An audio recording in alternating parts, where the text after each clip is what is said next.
ادا کروں گا پورے بینچ کا سر. میں ایشورنس آپ کو دیتا ہوں سر کہ آپ نے کہا کہ آپ ہماری عزت کریں گے, آپ ہماری تھوڑی سر, ہم آپ کی عزت 10 ٹائم زیادہ کریں گے. ہم آپ کو یہ پروف کر کے دکھائیں گے, آپ کے ادارے کی بھی کریں گے, اور آپ کو انشاءاللہ کبھی ایسا موقع واپس ایسا فیل بھی نہیں ہونے دیں گے.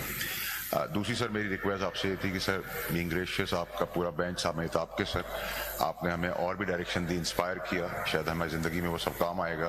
ایک گزارش سر میری آپ سے تھی, آپ نے وہ بہت اچھی بات بتائی کہ ہمیں اس لیول پہ نہیں جانا چاہیے جس کے ہم نے آپ کو حوالہ دیا, لیکن سر میری ایک ریکویسٹ تھی سر آپ سے, کیونکہ آپ ہمارے بڑے ہیں, ادارہ ہمارا بڑا ہے, آپ سب ہمارے ویسے بھی بڑے ہیں سر. مجھے ایک چیز کی بڑی بہت کرب سے گزر رہے ہیں سر, میں اور میرے والدہ تو حیات نہیں رہی, کہ سر مجھے ڈائریکٹلی ایک جج سر پراکسی کہہ رہا ہے, اینڈ بلیم جس کو انڈین نیوز پیپرز میں سر اٹھایا گیا ہے. And my father is the only man left as an elder in my family. My mother passed away when I was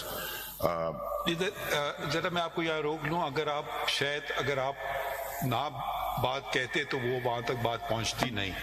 اب میں کسی اور کے لیے تو کچھ کہہ نہیں سکتا ہوں, میں اپنی ذات کے لیے رسپانسبل ہوں, مگر اگر وہ ایک پہلی بات نہیں ہوتی شاید دوسری بات نہیں ہوتی.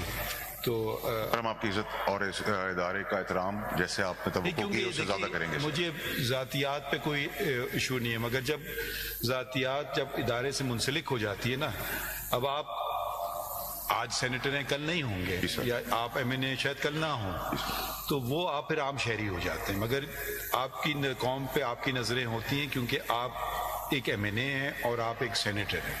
قوم کی نظریں مجھ پہ ہو جاتی ہیں کیونکہ میں چیف جسٹس ہوں, میرے ساتھی جج ہیں, تو یہ ذرا فرق ہو جاتا ہے. اب ہمیں ہر بات کو اچھا ہمیں بھی نہیں لگتا ہے نوٹس لیں, کیونکہ ہم فریڈم آف اسپیچ اور ایکسپریشن میں بھی کرتے ہیں, مگر کچھ میرے خیال میں کچھ باتیں کچھ زیادہ ہی ہو جاتی ہیں, پھر اب کرنا پڑ گیا. اور یہ شاید میرا تو ذاتی طور پہ تو میں نے پہلی دفعہ جب سے میں جج بنا ہوں یہاں بھی بلوچستان ہائی کورٹ میں, یہ پہلا ہی واقعہ تھا. کمال صاحب آپ کچھ فرمانا چاہتے ہیں؟